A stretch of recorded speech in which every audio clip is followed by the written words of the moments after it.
Try grapes சின்னதாக cut பண்ணிக்கோங்க. வெந்தயம் 1/2 ஸ்பூன் எடுத்துக்கோங்க. ஏலக்காய் இங்கே பார்த்தீங்கன்னா சீட்ஸ் மாதிரி இருக்கு பாருங்கள். ஏலக்காவோட மேலே உள்ளது சின்ன சின்னதாக கட் பண்ணிக்கோங்க. பார்த்தீங்கன்னா கார்லிக் தாங்க குட்டி குட்டியாக கட் பண்ணியிருக்கேன். ட்ரை கிரேப்ஸ், வெந்தயம், இலாச்சி எல்லாம் இதில் ஃபஸ்ட்டு நம்ம போட்டுடலாம்.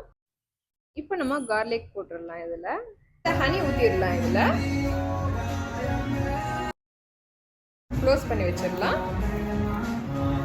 ஒரு 3 டேஸ்க்கு அப்புறமா இது இன்டேக் எடுத்துக்கிறதுனால சூப்பராக பிக்மெண்டேஷன் கம்மியாகும். சூப்பராக பார்த்தீங்கன்னா ஹேர் க்ரோத் இருக்கும். ஹெல்த்துக்கு ரொம்ப ரொம்ப நல்லது. ஸ்கின்க்கு ரொம்ப ரொம்ப நல்லது. பெனிஃபிட்ஸ் இருக்குங்க. இதில் கண்டிப்பாக நீங்கள் ட்ரை பண்ணி பாருங்கள். பிடிச்சிருந்தா லைக் பண்ணுங்கள், ஷேர் பண்ணுங்கள், சப்ஸ்கிரைப் பண்ணிக்கோங்க, பெல் ஐக்கானை கிளிக் பண்ணிக்கோங்க. அப்போ தான் என்னோட நோட்டிஃபிகேஷன் உங்களுக்கு வந்துக்கிட்டே. கார்லிக், வெந்தயம், ட்ரை கிரேப்ஸ், இலாச்சி இதெல்லாம் போட்டுக்கலாம். நல்லா மிக்ஸ் பண்ணி விட்டுட்டு நம்ம அது க்ளோஸ் பண்ணுறதுனால நல்லா ஊறி போய் வருங்க. இப்போ நம்ம ஒரு 1/2 ஸ்பூன் நான் உங்களுக்கு சாப்பிட்டு காமிக்கிறேன் பாருங்கள். கார்லிக்கோட ஸ்மெல்லு இப்போவே கொஞ்சம் மைல்டாக தான் இருக்குது. மார்னிங் அண்ட் நைட் சாப்பிட்றதுனால ஹெல்த்துக்கு ரொம்ப ரொம்ப நல்லது. இந்த மாதிரி நம்ம எடுத்துக்கிறதுனால பிம்பிள்ஸ் பார்த்தீங்கன்னா சீக்கிரமாக கம்மியாயிருங்க. ஹேர் க்ரோத் கூட ரொம்ப சூப்பராக இருக்கும். ஹெல்த்துக்கு ரொம்ப ரொம்ப நல்லது. எல்லாத்துக்குமே தெரிஞ்ச விஷயந்தான் கார்லிக் எவ்வளோ நல்லதுன்ட்டு.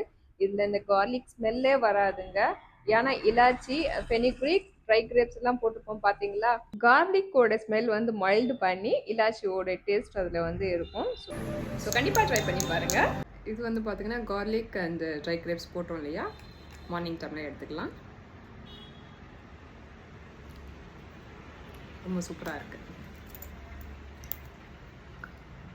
நல்லா ஊறிடுச்சு பாருங்கள். லாஸ்ட்டாக பார்த்தீங்கன்னா இன்றைக்கி நம்ம இது காலி பண்ண போகிறோம். Morning and evening. சரி, இப்போ ஒன்று எடுத்து போட்டுடலாம்.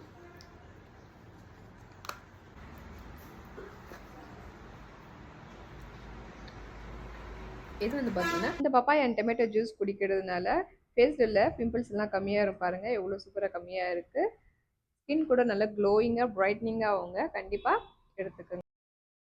ஆப்பிள் லட்டு சாப்பிட்டுட்டு உடனே இது குடிச்சிங்கன்னா கசப்பே தெரியாதுங்க. ரொம்ப சூப்பராக இருக்கும்.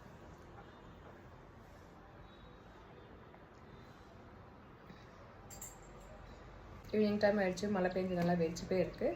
ஓகே, இந்த ட்ரிங்க் என்னதுன்னு பார்க்குறீங்களா? பப்பாயா இலை, சென்னா தால் ரோஸ்டட், 1 இலாச்சி, 2 பிஞ்ச் மஞ்சள் போட்டு தண்ணி ஊற்றி ஃபைன் பேஸ்ட்டாக அரைச்சிட்டு ஃபில்டர் பண்ணி மார்னிங் அண்ட் ஈவினிங் குடிக்கிற மாதிரி பார்த்துக்கோங்க. நெக்ஸ்ட் டே வச்சிங்கன்னா அதில் கொஞ்சம் கசப்பு வந்துடும். இந்த பப்பாயா ஜூஸ் குடிக்கிறதுனால ஃபேஸில் உள்ள பிக்மெண்டேஷனை ரெடியூஸ் பண்ணி ஸ்கின் ரொம்ப க்ளோயிங்காக இருக்கும். ஹெல்த்துக்கும் ரொம்ப நல்லதுங்க. இந்த வீடியோ பிடிச்சிருந்தா லைக் கொடுங்க ஃப்ரெண்ட்ஸ். நம்ம சேனலை சப்ஸ்கிரைப் பண்ணிக்கோங்க. மீண்டும் அடுத்த வீடியோவில் சந்திக்கலாம். பாய்.